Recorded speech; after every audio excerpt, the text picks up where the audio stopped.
मैं तो ये मानती हूँ कि मुनव्वर राणा जी को 2022 का इंतजार नहीं करना चाहिए, आज ही उत्तर प्रदेश छोड़कर बाहर चले जाना चाहिए, क्योंकि इस बात में कोई दो राय नहीं है कि 2022 में दोबारा योगी आदित्यनाथ जी मुख्यमंत्री भी बनेंगे। किस प्रकार की सोच को आप बढ़ावा दे रहे हैं ये कहकर कि एक बच्चा एनकाउंटर में मर जाएगा। हम भी मुसलमान हैं, हमारे घर का तो कोई व्यक्ति ये नहीं बोलता अपने बच्चे को कि हमारे किसी बच्चे को एनकाउंटर का डर है। एनकाउंटर उसी व्यक्ति का होगा जो आतंकवादी बनेगा, नहीं तो किसी और मुसलमान का एनकाउंटर आपकी नज़रों में आतंकवादियों के लिए नहीं होता होगा। हम तो नहीं, हमारे यहाँ नहीं होता। आप गंदे हैं और आपकी सोच की वजह से हम मुसलमान बदनाम हो रहे हैं और लोगों को लगता है कि मुख्तार अंसारी जैसे लोगों को हम समर्थन करते हैं, हम तो नहीं देते। एक तरफ उत्तर प्रदेश की सरकार की तरफ से 2 बच्चों को लेकर नीति लागू की गई है और दूसरी तरफ मुनव्वर राणा एक अजीब ही तर्क दे रहे हैं, कह रहे हैं कि हम ज़्यादा बच्चे इसीलिए पैदा करते हैं कि एक कोरोना में मारा जाता है और दूसरे का इनकाउंटर हो जाता है, इसीलिए ज़्यादा बच्चे पैदा करने चाहिए। बड़ी ही ताज्जुब की बात है कि मुनव्वर राणा जी जैसे इतने दिग्गज व्यक्ति जो अपने आप का नाम ही कर चुके हैं इतना, उसके बावजूद ऐसी बचकानी और ओछी बात कर रहे हैं। आपने 2 बातें बोली। आपने एक बात ये बोली कि एक बच्चे का इनकाउंटर हो जाता है, दूसरी बात आपने ये बोली कि एक बच्चा कोरोना में मर जाता है। तो कोरोना आए हुए तो पूरी दुनिया में, देश में 2 ही साल हुए हैं। क्यों आपको ऐसा लगता है कि आप ही के बच्चे वो होंगे जो कोरोना के जितने भी सोशल डिस्टेंसिंग हो गए या मास्क पहनना हो गया और बाकी चीज़ें नहीं करेंगे पालन? क्योंकि हमें तो ये पता है कि जो व्यक्ति 2 वैक्सीन अपनी पूरी डोज लगा लेगा वैक्सीनेशन की, सोशल डिस्टेंसिंग का पालन करेगा, मास्क पहनेगा और हर चीज़ का ध्यान रखेगा, उसको तो कोविड नहीं होगा। यही आ रहा है सुनने में। तो आपके बच्चे कैसे मर जाएंगे? एक तरह से आप अपने बच्चों को बद्दुआ दे रहे हैं। और सबसे बड़ी बात, आप किस बेसिस पर यह बात करें कि एक बच्चे का इनकाउंटर हो जाएगा? क्यों आपको ऐसा लगता है कि आपका बच्चा आतंकवादी बनेगा? क्या आप अपने बच्चे को इस बयान के बाद प्रेरणा दे रहे हैं? आपकी तो प्यारी सी एक बेटी भी है, क्या आप अपने 2 बेटियां भी, आप अपनी बेटियों को ये प्रेरणा दे रहे हैं कि वो जाके आतंकवादी संगठन को ज्वाइन करें, ताकि अगर वो ज्वाइन कर ले तो एक दिन एनकाउंटर में मारी जाएं, वो हिंदुस्तान के खिलाफ हरकतें करें, वो ऐसे संगठनों के साथ जाकर मिल जाए जो बम उड़ाकर अपने आप को भी मार देते हैं और जनता को भी मार देते हैं? आपने किस प्रकार की सोच को प्रेरणा दी है? किस प्रकार की सोच को आप बढ़ावा दे रहे हैं ये कहकर कि एक बच्चा एनकाउंटर में मर जाएगा? हम भी मुसलमान हैं, हमारे घर का तो कोई व्यक्ति ये नहीं बोलता अपने बच्चे को कि हमारे किसी बच्चे को एनकाउंटर का डर है या उसको एनकाउंटर में कल मार दिया जाएगा, क्योंकि हमें पता है कि हमारे बच्चे आतंकवादी नहीं बनेंगे, क्योंकि हमारे घर के जितने भी लोग हैं वो हिंदुस्तान परस्त हैं, वो पाकिस्तान परस्त नहीं है। क्या आप इस स्टेटमेंट से ये बताना चाहते हैं, कहीं ना कहीं जनता को ये मैसेज देना चाहते हैं कि आपके बच्चे पाकिस्तान परस्त हैं, या आपकी आने वाली जो पुश्तें होंगी, जो आपके बच्चे होंगे, सब वो पाकिस्तान परस्त होंगे और वो लोग आतंकवादी संगठनों का समर्थन देंगे? क्योंकि याद रखिएगा, एनकाउंटर उसी व्यक्ति का होगा जो आतंकवादी बनेगा, नहीं तो किसी और मुसलमान का एनकाउंटर आपकी नज़रों में आतंकवादियों के लिए होता होगा। हम तो नहीं, हमारे यहाँ नहीं होता। ये भी बात है कि जिस तरीके से जनसंख्या हमारे देश के लिए एक बड़ी समस्या है, एक तरफ केंद्र सरकार भी कह रही है कि जल्दी कानून ला सकते हैं, योगी सरकार की तरफ से नीति ला दी गई है, और एक तरफ इस तरीके के लोग हैं जो लोगों को इस तरीके से प्रेरित कर रहे हैं कि और भी ज़्यादा जनसंख्या बढ़ाई जाए। मतलब ये तो अपने आप में ही एक अलग सी चीज़ है। क्यों आपने जनसंख्या नियंत्रण कानून को एक धर्म से जोड़ दिया है? क्यों आपको ऐसा लगता है कि ये मुसलमानों पर टारगेट किया जा रहा है? क्योंकि आप कहीं ना कहीं अपने इन बयानों से ये दिखाना चाहते हैं कि ये मुसलमान के खिलाफ कानून आ रहा है। अरे भाई, मुझे एक बात बताइए, जिस प्रकार आपने सीए को लेके लोगों को भड़काया था, फिर किसानों के जो लॉ आए थे उसको लेके किसानों को भड़काया, उसी प्रकार आप इस कानून के लिए भी भड़का रहे हैं। दोबारा कानून पढ़िए। और अब जनता बड़ी समझदार हो गई है ये 2 कानून देखने के बाद, कि उन्हें मालूम है कि हमें कानून पढ़ना चाहिए और हमें देखना चाहिए कि यहाँ पर किसी धर्म का नाम नहीं लिया गया, किसी धर्म या जाति को देखकर बच्चों पर प्रतिबंध नहीं लगाया जाएगा। यहाँ पर ये बोला गया, और पहली बात तो प्रतिबंध लगाया ही नहीं गया। आप 4 बच्चे पैदा करिए, आप 10 करिए, आप 20 करिए, आप 50 करिए, आपकी जितनी हिम्मत है बच्चे पैदा करने की आप करिए, आपको कोई मना नहीं कर रहा है। लेकिन कितने बच्चों को कितनी स्कॉलरशिप्स मिलेंगी, क्या फ़ायदे मिलेंगे, किस पॉलिसीज़ के तहत आपके बच्चों को, आपके परिवार को फ़ायदा मिलेगा, ये आपको अब समझना पड़ेगा। और ये तो आज के युग की ज़रूरत है। अगर कोई दो बच्चे कर रहा है कोई परिवार, या एक बच्चा कर रहा है, तो वो उसका परिवार आगे उस तरीके से, अच्छे तरीके से सोशली इकोनॉमिकली बढ़ावा देंगे ना अपने बच्चों को।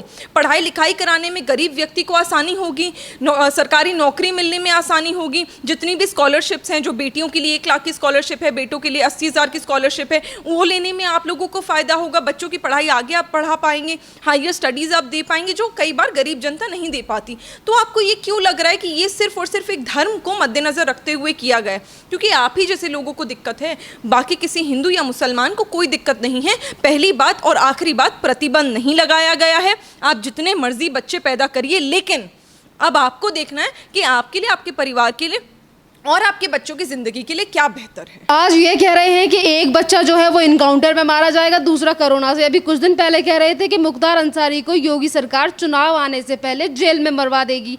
कभी कहते हैं कि अगर योगी सरकार मतलब उत्तर प्रदेश में योगी अगर जीत गए तो वो जो राजनीति छोड़ देंगे, वो हट जाएंगे सारी चीज़ों से। पहली बात तो आपको राजनीति मुनव्वर जी छोड़ ही देनी चाहिए, क्योंकि ऐसे बयान देने वाले व्यक्ति की हिंदुस्तान में, उत्तर प्रदेश में कोई जगह नहीं है, और आपको इस चीज़ को ख़त्म कर देना चाहिए। आपको अपने बच्चों को, अपने आप को, अपने पूरे ख़ानदान को अच्छी तालीम देनी चाहिए जो आतंकवादी संगठनों का समर्थन ना करे, पाकिस्तानी ताकतों का समर्थन ना करें। आ जाते हैं मुख्तार अंसारी पे। उससे आपको इतनी मोहब्बत क्यों है? वो तो सिरमौर है उन संगठनों का जिन्होंने निरंतर हिंदुस्तान की जनता पर अत्याचार करा है। एक ऐसा गैंगस्टर को आप सपोर्ट करना चाहते हैं जिसके न जाने कितने अंदर खाने सपोर्टर्स ऐसे हैं जो बाहर देश में बैठे हुए हैं, पाकिस्तान जैसे, अफगानिस्तान जैसे देश में बैठे हुए हैं, जो न जाने कितनी बार हमला करना चाहते हैं हिंदुस्तान पर। आज आप हिंदुस्तान का नमक खाकर, हिंदुस्तान की थाली में खाकर हमारी ही थाली में छेद कर रहे हैं, और आपको लगता है कि हिंदुस्तान की जनता, उत्तर प्रदेश की जनता आपको एक्सेप्ट कर लेगी। आपको इस बात को अब समझना पड़ेगा कि जब जब आप इस प्रकार के लोगों का समर्थन करेंगे, इस प्रकार के लोगों को सपोर्ट करेंगे ना, तब तब जनता आपको थुतकारेगी। और आज आपको ज़रूरत है अपनी जहनियत को साफ करने की, क्योंकि मुनव्वर जी, आपको याद रखना पड़ेगा कि आप एक बहुत बड़े नेता के रूप में जनता के सामने खड़े होते हैं। आप एक कम्युनिटी को रिप्रेजेंट करते हैं अपने आप ही, तो आपको समझना पड़ेगा आपके पास बहुत बड़ी जिम्मेदारी है। इस जिम्मेदारी का सही उपयोग करिए, दुरुपयोग मत करिए। आप ये मत दिखाइए अपनी वजह से बाकी मुसलमानों को बदनाम मत कर दीजिए, क्योंकि एक व्यक्ति की वजह से पूरी जो टोकरी होती है ना आम की, वो सड़ जाती है एक गंदे आम की वजह से। आपके साथ वही हो रहा है, आप गंदे हैं और आपकी सोच की वजह से हम मुसलमान बदनाम हो रहे हैं, और लोगों को लगता है कि मुख्तार अंसारी जैसे लोगों को हम समर्थन करते हैं। हम तो नहीं देते। आपको ये लगता है कि आप अपने बच्चों को तालीम नहीं देना चाहते हैं और आप 10-10, 15-15 बच्चे करना चाहते हैं। लोगों को लगता है कि सारे मुसलमान ऐसे हैं, जबकि सिर्फ मुट्ठी भर लोग हैं ये। तो इन लोगों को अब अपनी सोच को बदलना पड़ेगा, और मैं तो ये मानती हूँ कि मुनव्वर राणा जी को 2022 का इंतजार नहीं करना चाहिए। आज ही उत्तर प्रदेश छोड़कर बाहर चले जाना चाहिए, क्योंकि इस बात में कोई दो राय नहीं है कि 2022 में दोबारा योगी आदित्यनाथ जी मुख्यमंत्री भी बनेंगे और जनता का विकास इसी तेजी के साथ होता रहेगा। 2022 में चुनाव आने वाले हैं। मुनव्वर राणा की तरफ से एक के बाद एक कटाक्ष या फिर कहें कि वार किया जाता है योगी आदित्यनाथ को लेकर। अभी भी योगी आदित्यनाथ को लेकर ये कहा था कि एक मठ का मतलब जिस तरीके से योगी संत वो उत्तर प्रदेश का मुखिया बनकर बैठे हैं, ये किस तरीके की विडंबना, इस तरीके की बातें क्यों करते हैं ये? देखिए, सांप का काम है डसना, वो तो डसेगा ही।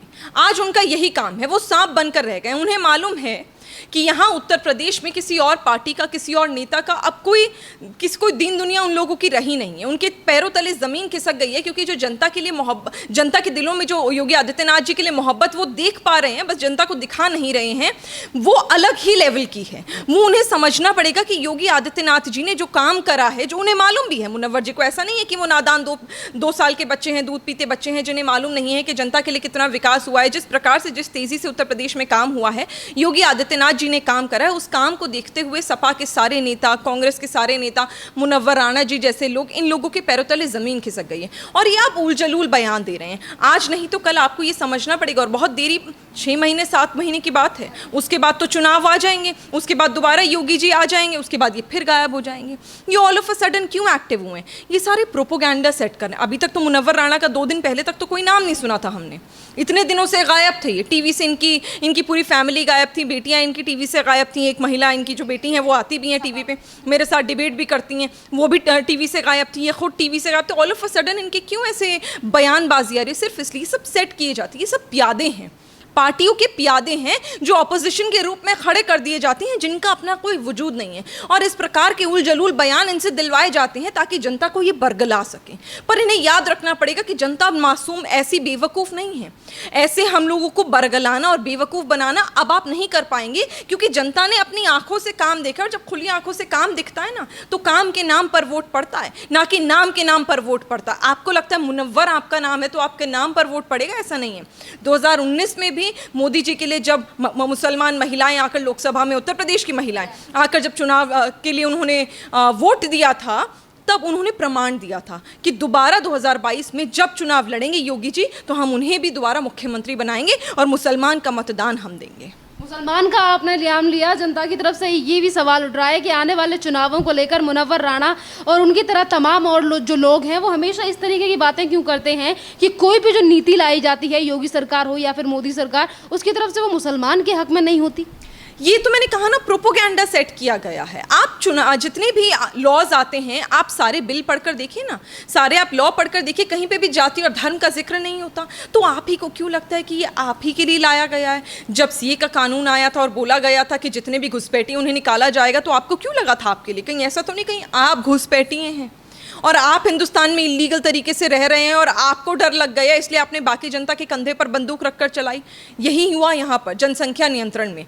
जब आपको ऐसा लगने लगा कि शायद आपका जो प्रोपोगेंडा है कि अधिक से अधिक बच्चे कर उन्हें, आप ही ने कहा, मैं नहीं कह रही हूँ, क्योंकि एनकाउंटर में आतंकवादी ही मारे जाते हैं, आप ही ने कहा आपके बच्चे एनकाउंटर में मारे जाएंगे, तो जाहिर सी बात है ऐसा तो नहीं है कि आप और आपका परिवार और आपके बच्चे आतंकवादी संगठनों से जुड़े हुए हैं। तो इसीलिए आपको लग रहा है कि ये जनसंख्या नियंत्रण कानून तो हमारे लिए गलत है, क्योंकि हम तो ज्यादा से ज्यादा बच्चे करके आतंकवादी बनाना चाहते हैं, और ये तो सरकार ने प्रतिबंध लगा दिया है, सरकार को तो कुछ पता ही नहीं है। आपको शायद इस बात को अब लोगों को पहुंचाना पड़ेगा कि आपकी सच्चाई सोच क्या है, क्योंकि इस सोच से, इन बयानों से जनता को ये समझ आने वाला है कि आप आतंकवादियों का समर्थन करते हैं, आपके परिवार में आतंकवादी हैं, इसीलिए आपको एनकाउंटर से डर लगता है। क्योंकि मैं मुसलमान हूं, मेरा पूरा खानदान मुसलमान है, न जाने कितने मुसलमानों को मैं जानती हूं जिन्हें एनकाउंटर के नाम से डर ही नहीं लगता, क्योंकि हमारे लिए कोई लेना देना नहीं है। हम तो बहुत खुश होते हैं जब न्यूज़ में आता है कि इस व्यक्ति का एनकाउंटर हो गया, क्योंकि हमें पता होता है पक्का इसने कुछ गलत करा होगा, पक्का ये आतंकवादी संगठनों से मिला होगा, पक्का ये गैंगस्टर होगा। तो वो डर आपको है, हमें नहीं है। मुसलमानों को बदनाम करना छोड़ दीजिए। धन्यवाद मैम।